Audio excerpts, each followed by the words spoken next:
Shalom, salam semangat, Oma Sate, Pak Deklamut.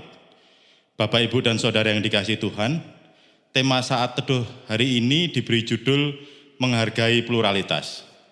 Firman Tuhan diambil dari Injil Lukas 10 ayat 30-37, bagian dari kisah perumpamaan orang Samaria yang baik hati. Demikian sabda Tuhan dalam Injil Lukas 10 ayat 30-37. Jawab Yesus, adalah seorang yang turun dari Yerusalem ke Yeriko. Ia jatuh ke tangan penyamun-penyamun yang bukan saja merampoknya habis-habisan, tetapi yang juga memukulnya dan yang sesudah itu pergi meninggalkannya setengah mati. Kebetulan ada seorang imam turun melalui jalan itu. Ia melihat orang itu, tetapi ia melewatinya dari seberang jalan. Demikian juga seorang Lewi datang ke tempat itu. Ketika ia melihat orang itu, ia melewatinya dari seberang jalan. Lalu datang seorang Samaria yang sedang dalam perjalanan ke tempat itu, dan ketika ia melihat orang itu, tergeraklah hatinya oleh belas kasihan. Ia pergi kepadanya, lalu membalut luka-lukanya, sesudah ia menyiraminya dengan minyak dan anggur.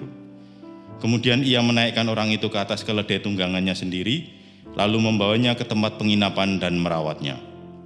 Keesokan harinya, ia menyerahkan 2 dinar kepada pemilik penginapan itu, katanya, rawatlah dia, dan jika kau belanjakan lebih dari ini, aku akan menggantinya waktu aku kembali.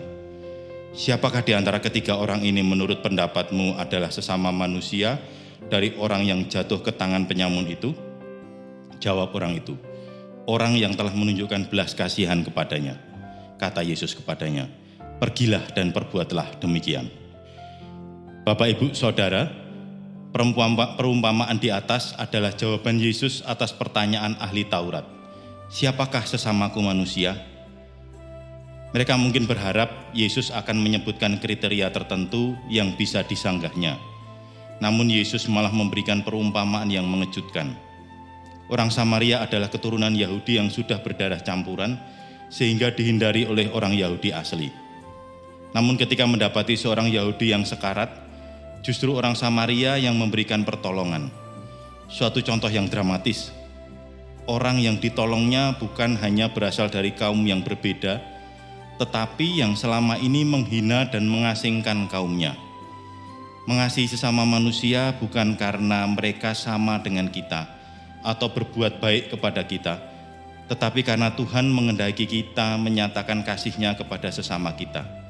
Ini berarti termasuk orang-orang yang pernah menyakiti kita. Ya, Tuhan menghendaki kita mengasihi sesama manusia, bukan manusia yang sama dengan kita. Ini yang pertama. Selanjutnya yang kedua, kita membutuhkan kasih karunia Tuhan untuk memampukan kita mengasihi orang lain. Yesus meminta sang ahli Taurat meneladani perbuatan orang Samaria yang murah hati. Itu ada dalam ayat ke-37. Sebuah perintah yang tidak mudah.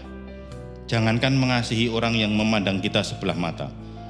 Orang dari kelompok yang sama pun belum tentu mudah untuk kita kasihi. Betapa kita semua butuh karunia Tuhan untuk dapat mentaati perintah-Nya. Kita seringkali hanya dapat berbuat baik kepada orang yang juga baik terhadap kita, atau karena kita punya kepentingan tertentu. Namun ketika kita mengingat kasih Allah kepada kita yang berdosa, kita akan digerakkan dan dimampukan untuk mengasihi sesama dengan tidak tanggung-tanggung, termasuk mereka yang dalam pandangan dunia tidak layak untuk dikasihi. Bapak, Ibu, dan Saudara yang terkasih, hidup di dunia yang plural membawa kita pada pasal 18 Deklarasi Universal Hak Asasi Manusia yang diterima dan diumumkan Majelis Umum PBB tanggal 10 Desember 1948 melalui resolusi yang ke-217 poin yang ketiga, tertulis, setiap orang berhak atas kebebasan pikiran, hati nurani, dan agama. Dalam hal ini termasuk kebebasan berganti agama atau kepercayaan, dengan kebebasan untuk menyatakan agama atau kepercayaan dengan cara mengajarkannya, melakukannya, beribadat dan mentaatinya, baik sendiri maupun bersama-sama dengan orang lain, di muka umum maupun diri sendiri. Maka penghormatan atas beragam pilihan harus dihormati. Sekalipun di sisi lain, di dalam konferensi misi di San Antonio tahun 1989, Dewan Gereja-Gereja Sedunia mengakui kami tidak dapat menunjuk jalan keselamatan lain kecuali Yesus Kristus. Pada saat yang sama, kami tidak dapat mendirikan batas bagi kuasa penyelamatan Allah. Ini berarti dalam hidup di dunia, di satu sisi kita jadi pengikut Kristus yang militan. Namun di sisi lain kita harus merobohkan tembok keangkuhan dan menghargai pluralitas. Terlebih lagi bagi kita yang hidup di tengah-tengah bangsa Indonesia yang majemuk, yang terdiri dari beragam suku, ras, dan agama. Kita harus senantiasa memohon pertolongan dan tuntunan Roh Kudus agar senantiasa taat dan setia pada Tuhan Yesus dan dimampukan hidup dalam keberagaman dan toleransi di tengah masyarakat. Mari kita nyatakan dalam kehidupan keseharian kita pluralitas dan toleransi di tengah-tengah masyarakat kita. Amin. Mari kita berdoa.